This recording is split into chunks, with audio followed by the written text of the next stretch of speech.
Hello everybody, it's your pal Poor Time Management Skills here with the Build 127 overview video that I promised you in last week's video, now coming out today because I can't seem to find the time to do things in a timely manner. Anyway, moving on. So yeah, the point of this video is going to be two things. One, we're going to talk about my thoughts on Build 127 and some of the things I think that are super good, some of the things that are super annoying, and everything in between. And then I want to go through some of the comments on the recent Uboat videos and kind of answer, not really answer questions, because there aren't too many questions, but kind of respond to ideas and theories and recommendations that you guys have made, because some of them are really, really good, and some of them have made me think a lot about how I want to play this game going forward. So with that in mind, I don't know how long this video is going to be, but let's jump in talking about Build 127. Now, before I start with my thoughts, I do want to say that I have pulled my thoughts, but also what people have said in the comments, what I've seen on my Discord server and Lightly Salted's Discord server, and what Lightly Salted has said in his videos and what I've read in his comments. So I am drawing on things from a bunch of different sources, kind of what the community as a whole is saying.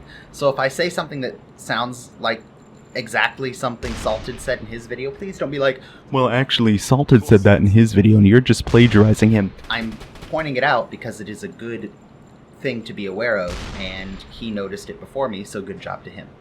But anyway, moving forward.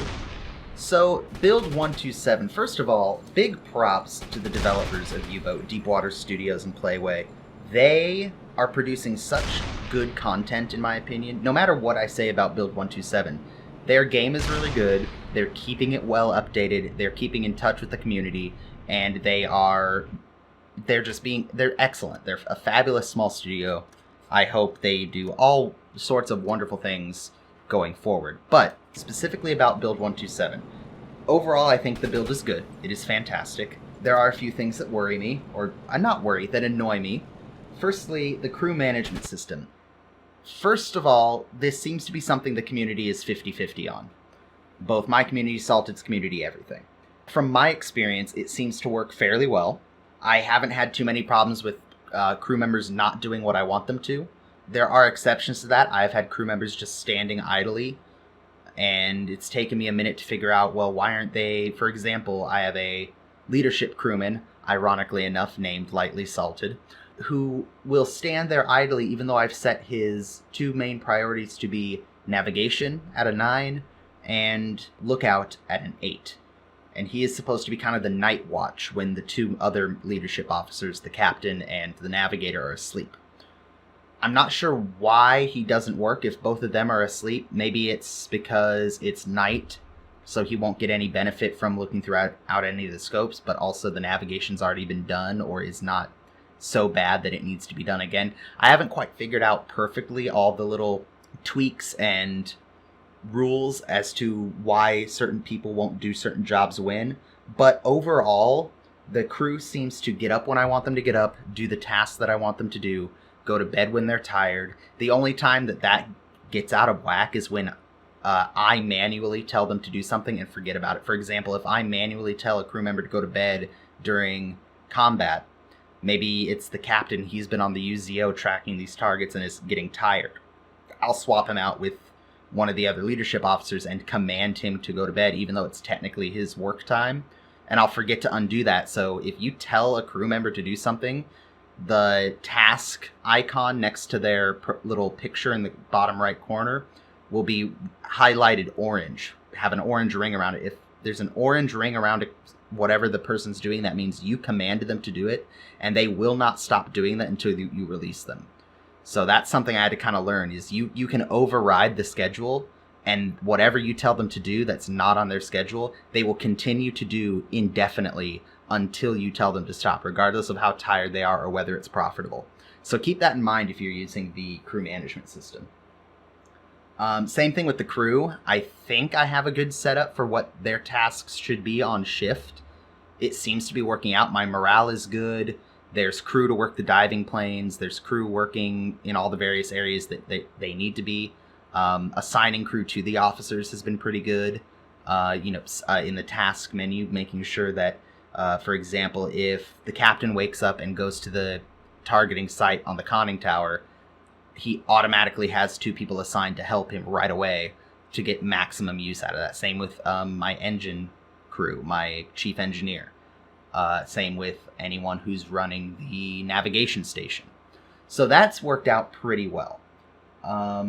You can, like I said earlier, you can override their command, which is really nice during combat, where, say, your torpedoman/mechanic officer is off duty, he's asleep, but you need someone to warm the torpedoes. You can tell him to get up, warm torpedoes. It's a little annoying because you'll tell him to warm torpedo 1 and he'll only warm torpedo 1, and then he'll go back to his main priority for that time of day, which would be sleep. But again, manual control, you have to keep an eye on it. It's a little frustrating.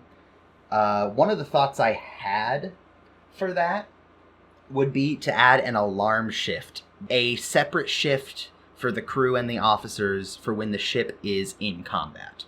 So that way you could change your priorities slightly. So, for example, if the ship, have a shift called alarm, where if the ship goes to alarm, even if, say, well, let's take your torpedoman, for example. Under normal conditions, your torpedoman is asleep from, let's say, 10 a.m. to 10 p.m. He's on a 12-hour rest period.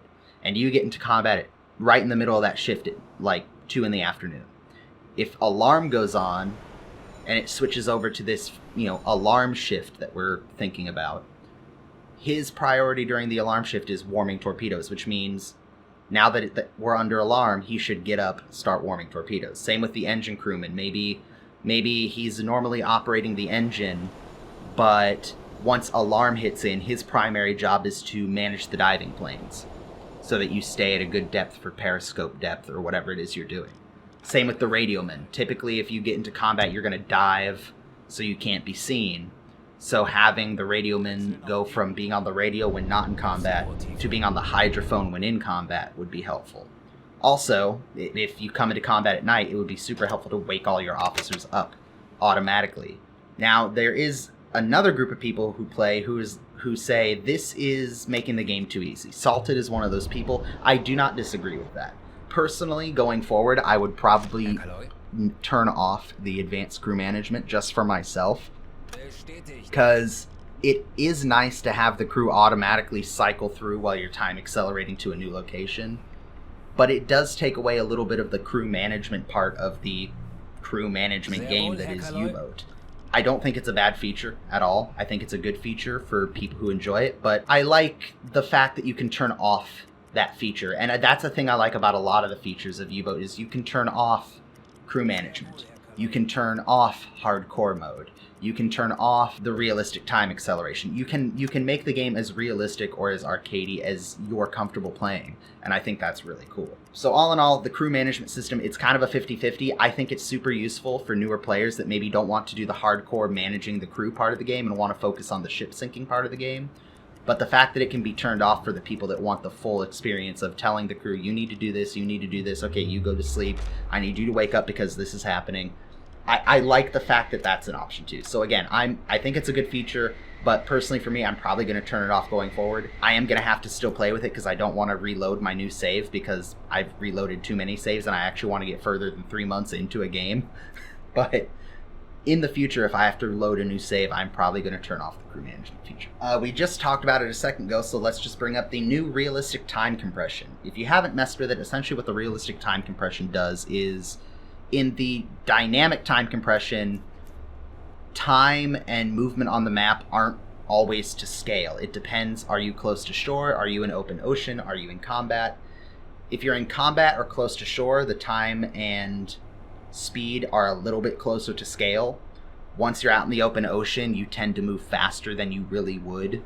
Like, say that your speed dial says you're doing 20 knots. If you time compress through that, you're technically probably moving much faster to scale, but it makes traveling around the map a little bit more convenient and easy. Realistic time compression is scaled to be, your speed is to scale on the map, and as such, traveling across the map takes a lot longer. So you have higher time compression tools. I believe the numbers are 1248, 1800, and 6400. That is fantastic if you want to play realistic time frames. You know, it's going to take you several days or weeks to cross the entire Atlantic to get to the American East Coast. It's going to take you several weeks to slowly navigate your way through Gibraltar into the Med. The problem with the realistic time compression is this. That 1800 and especially the 6400 are so incredibly fast that if you mistakenly press it when you're not ready to, or you slip up one time and press it at the wrong time, you can absolutely screw yourself and your U-boat and your crew. For those of you who watched the streams when 127 was in the unstable branch and we were testing it out, I think I killed my crew 3 or 4 times because I'm used to diving, getting on the hydrophone, and time compressing on slow speed to get to, to listen for propeller noise, whatever. If you accidentally hit 6400 or even the 1800 and you are not on it, you will use your oxygen like that. You will kill your crew, and if you didn't save at the right time, or maybe you're at the end of a patrol and you haven't saved recently, you're going to really, really hate yourself. Kapitän? Some people in Salted's Discord mentioned that they found a way to keybind the higher time compression when you're closer to shore, which is nice because even on the 48 time compression, moving through an inlet or near shore took forever, even at top speed. The problem with that is they found that if you aren't quick enough with the button, or the game freaks out with that much time compression, you can teleport your U-boat, into the French countryside or London or whatever piece of shoreline you're near. So the realistic time compression, honestly, I'm going to keep turned off. It's not for me personally. I think it is great for those that want to have the more realistic time to get the distance you're going, and there's a little bit more management of your crew's discipline and fatigue and supplies like food that way, but I don't think it's a big enough pro for me to turn it on. It seems to cause more problems than it has solutions.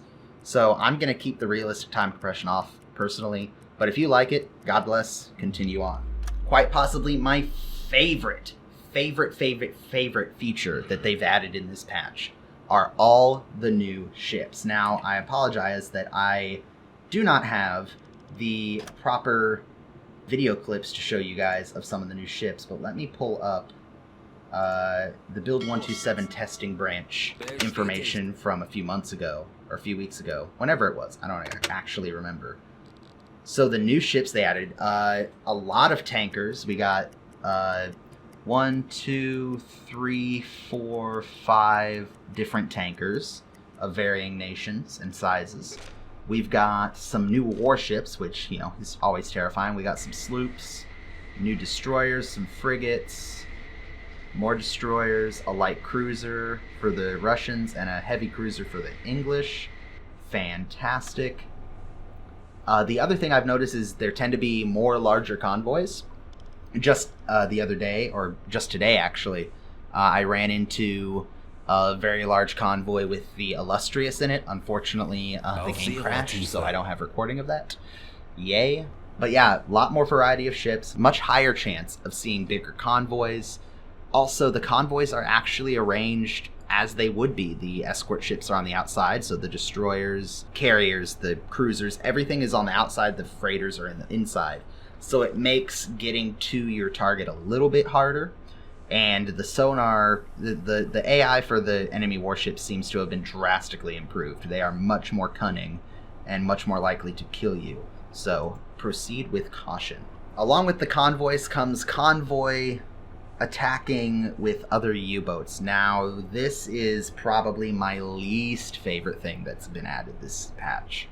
And that would be, for those of you that haven't experienced yet, you might get the order to attack in a wolf pack, which means you can command other allied submarines to move into position to attack a target or to retreat, whatever. I have not had much success with that. In fact, I've actually had times where the allied submarines are my worst enemy.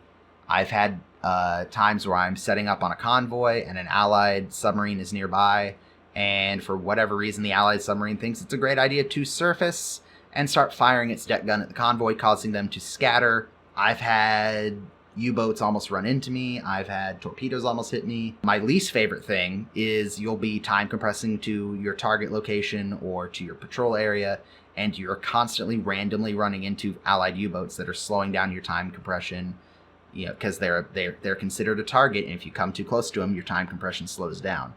So I'm not a huge fan of the allied U-boats being more... I mean, I understand that they would be out and about in reality, but the frequency with which you come into contact with them and the fact that they can just decide to screw up your convoy raid on a whim is very annoying. Aircraft got a little bit of a buff. There's a wider variety of aircraft. They added the Bristol Beaufighter to the mix with bombs and rockets, so that's great. But it also seems like your gunnery crew's AI got a little bit better. I've had quite a few times that between the deck gun and the flak gun, easily being able to take out either a Sunderland or a Beaufighter. So aircraft got buffed, but they are not overpowered that I have noticed yet. Some other things that I've noticed, and this isn't necessarily Build 127, but things that I've noticed playing the game recently. First of all, I tried to do a Port of Bergen mission, or campaign, I guess you would say, starting in the Port of Bergen a little bit later into the war. For those of you that have played Port of Bergen, you know that when you select it in the pregame screen, in the setup screen, it specifically says you're going to be raiding the Russian convoys that are supplying the Red Army, da-da-da-da-da. I think on stream last week, we spent close to 2.5 hours in the North Sea, the Norwegian Sea, the Greenland Sea, the Barents Sea, which is up the Norwegian coast above Murmansk, all along the Norwegian coast, just everywhere we could, listening with our hydrophone, watching with our periscope.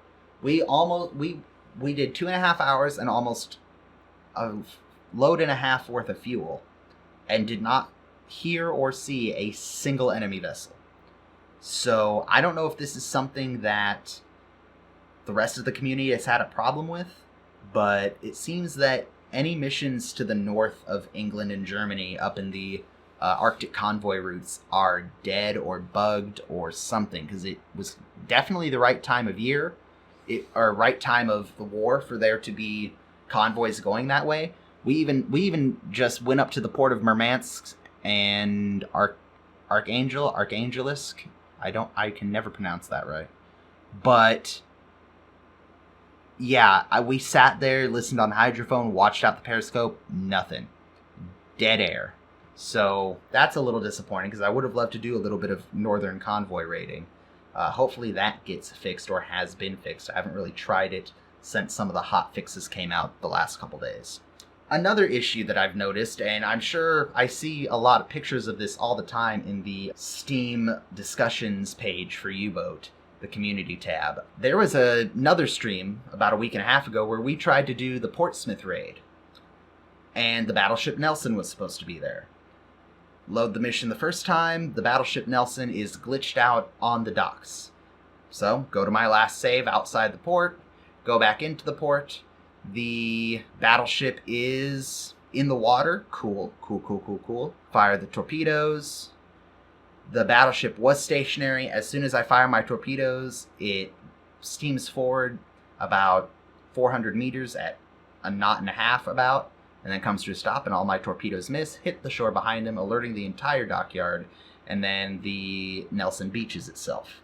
Reload the mission again, the Nelson's nowhere to be seen. Reload the mission again, the Nelson is glitched under the shore about 300 meters away from the waterline. So I just gave up on that mission, switched to another game. But the port raid missions seem to be very buggy, especially when it comes to the where the warships are placed, and especially the Nelson. So other than that, I don't mean to sound super critical of the game. It's a game. It's going to have bugs, so I felt like pointing them out. Overall, like I said, I think Build 127 is great. I love all the new ships.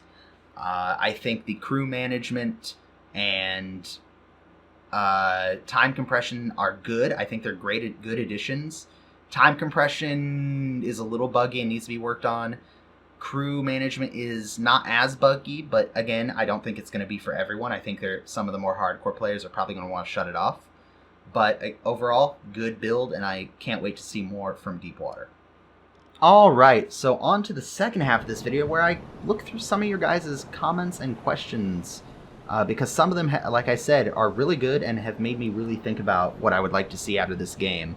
We're going to go way back to the very first Map Tools video I did way back in October, because there is one there I did want to address. This is from Bob Gary. He showers me with lots of praise, and then he asks, what would I do with a zigzagging vessel? Now, my answer to that is I would leave it alone until it decides to stop zigzagging and then try to shoot it. I don't typically go after ships that have been alerted. It's not worth trying to figure out where they're going to be when your torpedo hits. I've not found a reliable method for shooting at ships that are adjusting course and speed. So my answer to that would be, once I fired a convoy of a large convoy of ships, more ships than I have torpedoes, hit them with my torpedoes, convoy gets alerted, starts changing course and speed rapidly, zigzagging. I would disengage, get out of detection range as safely as possible, wait for the convoy to reset itself, and then maybe another 3, 4, 5 hours later in game, swing around to the front of the convoy again and set up a new attack run. I don't think it's worth trying to shoot torpedoes at a target that is desperately trying to avoid them. I mean, the next best answer I would say is fire a spread, but even then, I don't know that you're going to have much success with that. Alright, let's see. We have another comment here from Lightly Salted. Hey man, found your channel after becoming hopelessly addicted to Uboat. I've learned a lot from watching you play. Just want to say thanks for the uploads. Keep doing what you're doing and happy gaming. Well, thank you, Salted, and if you guys have not, go check out Lightly Salted. He is also doing some great U-Boat content, and who knows, maybe there will be some Red Dragon and Lightly Salted collaborations in the future. Stay tuned for all sorts of wonderful things from him. Alright, going back to the first manual targeting video recently, so the Periscope Tools one from 2-ish weeks ago. Zion. I'm gonna go with Zion71. Good video. Sent by Salted. Thank you. It is good you left the misses in. Good learning for everyone. Yes, that's the video where I missed with the first set of torpedoes. Either my distance estimate was wrong, or they picked up speed after I did my initial speed estimate. I left the misses in because I, one, wanted to show that I am not perfect and that my method is not perfect. There's always a chance for human error or for a factor to change. The lesson that we learned from that is try to take your speed and distance calculations as close to your firing point as possible without risking missing the opportunity to shoot, because they can always change their course a little bit. They can always change their speed a little bit, and they're always going to be moving a little bit closer to you or moving a little bit further away from you, depending on have they passed their closest point of approach yet. So try to anticipate where you want to fire at them from and do all your measurements there, and do your speed measurement as close to your firing point or as late in the process as possible, so it's as accurate as possible. Dustin Kolar says, hey, Lightly Salted sent me. Once again, thank you. Vertical structures I would call king posts. Good to know. Yes, he mentioned you do not need to face the target when you fire torpedoes. That's something I mentioned in the video. The game does not require you to be pointing the bow or the stern, depending on what torpedo you're firing, at the target.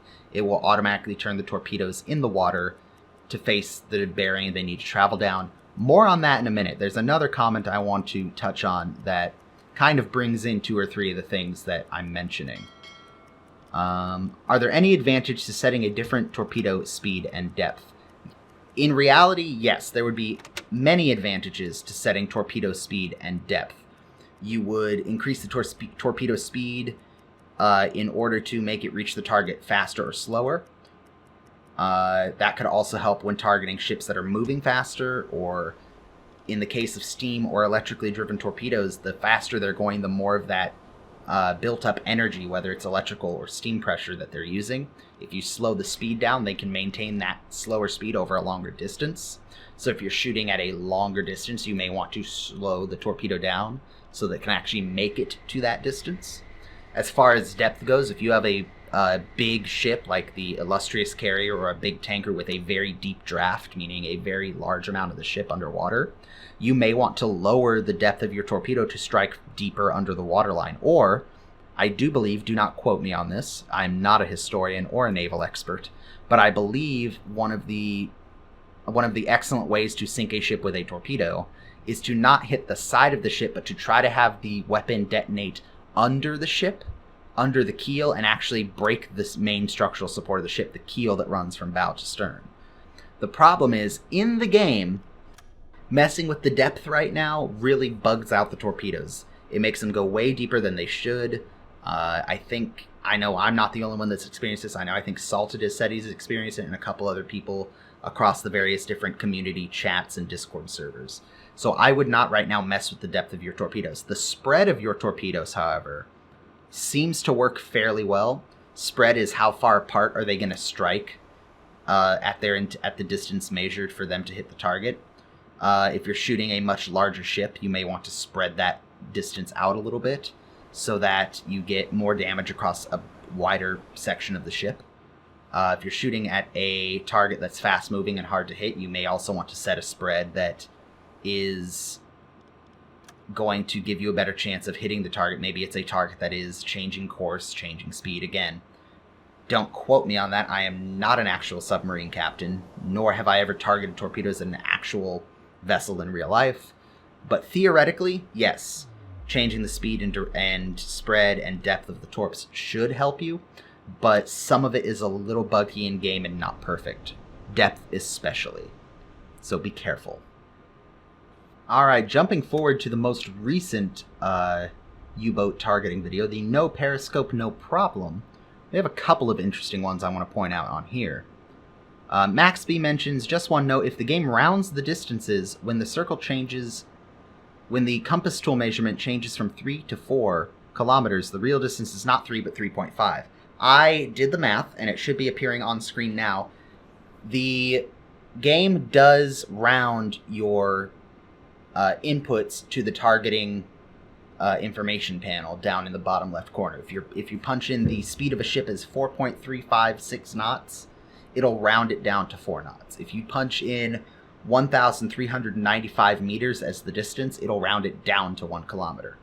On the map, however, when the number switches from, say you are measuring a line and you go from 1 kilometer and it switches to 2 kilometers, the point at which that number changes is 2 kilometers. I did this, as you can see on screen, I did this by measuring out 1 kilometer segments with the ruler tool, and then measuring out 1 kilometer, 2 kilometer, and 3 kilometer circles with the compass tool. And when the number swaps over from one to the other, it is at one of those 1 kilometer tick marks.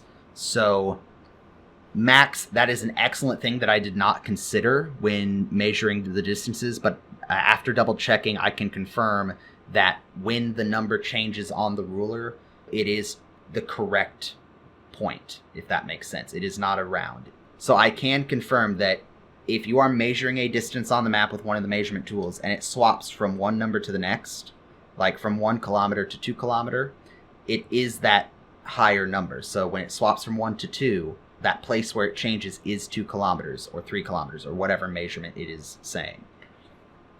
Dave Olson, well done, thanks. Here's a tool I use to calculate speed, distance, and time. It's very good when used with the 3-minute rule. I have tested this link out. It is fantastic. I'm going to put it in the description below, and I'm most likely going to be using it and recommending it in the next manual targeting video we do, because it is going to come in incredibly handy for some of the thoughts I have on how to time your torpedoes so that they all hit within roughly the same second or two. So definitely highly recommend you pull that up and experiment with it. And I'm going to experiment with it today, tomorrow, and hopefully have a video out for you on how that works. Now, this video is getting a little long, but I do want to highlight one more comment, and it was made by Stickman on the Periscope Tools targeting video, and it kind of wraps together all the comments we've talked about today, whether it was about measuring or torpedo calculations or torpedo speed and depth adjustment. It kind of brings all that realistic play style stuff together into a really good comment. So Stickman says, very good video and method. Just wondering if you thought the map was a bit OP considering the GPS-like accuracy of the ship's placement. Real-world captains would get their AOB by observation based on experience, not by map geometry.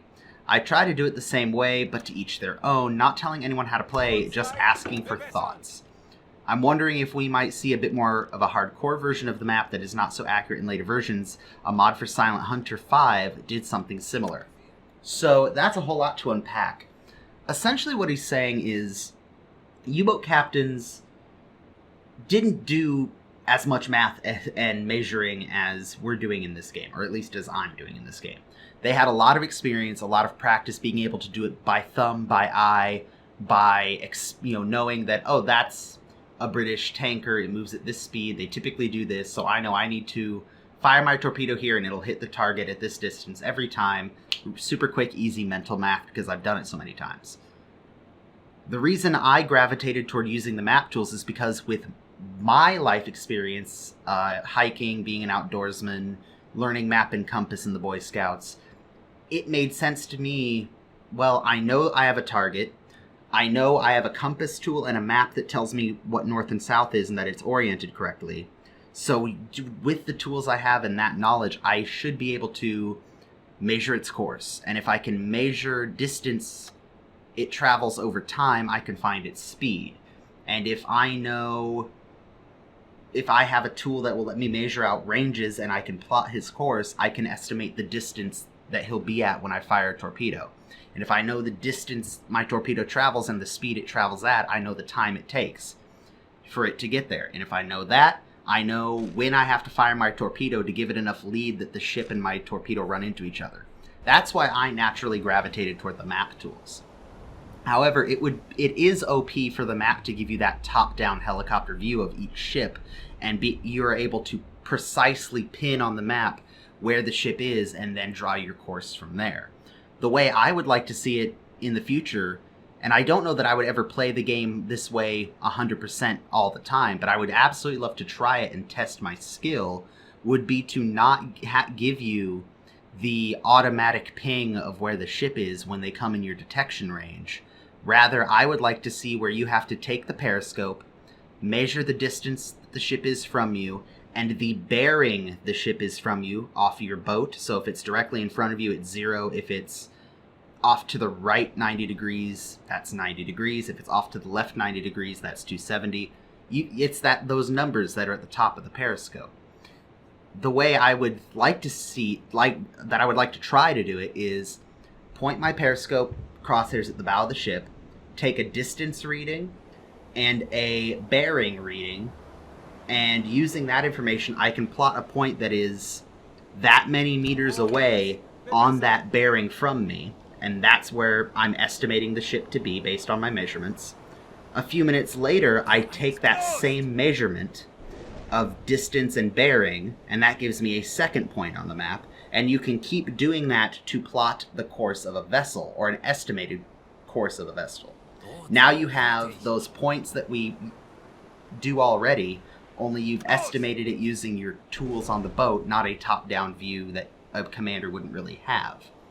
Then, because you have a start point and an end point, and you can measure the amount of time between those two measurements, you now have a distance over time, which gives you speed, and then you can work from there to fire out how to fire the torpedo. I would love to try that, and I hope we see them implement something like that in the future.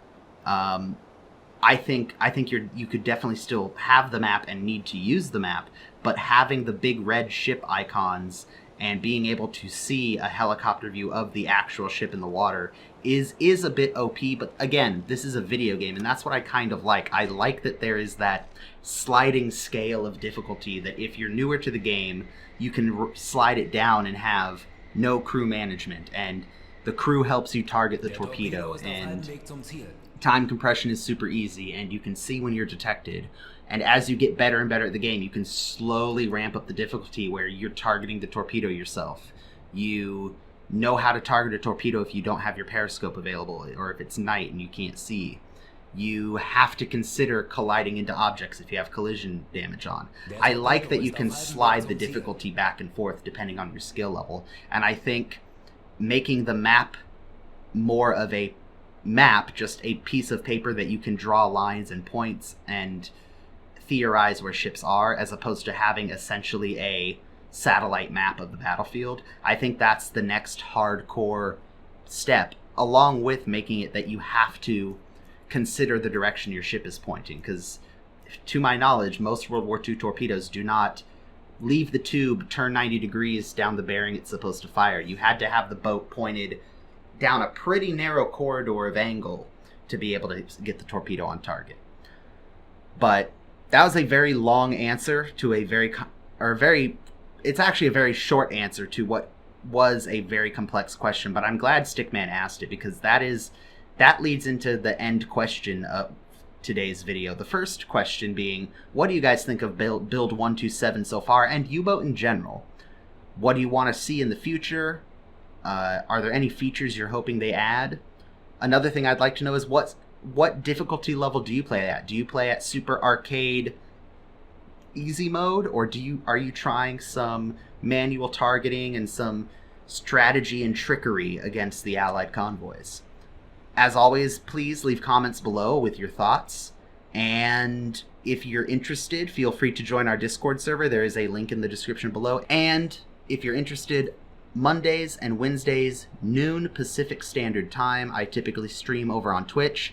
I also stream randomly in the evenings between Thursday and Sunday, depending on my work schedule. Feel free to hop in, say hello. We definitely play U-Boat, but we're gonna hop around some other games as well here in the near future, just to spice things up a bit as we head into summer. I hope everyone is well. I hope you enjoyed the video, and I will see you guys later. Have a great day.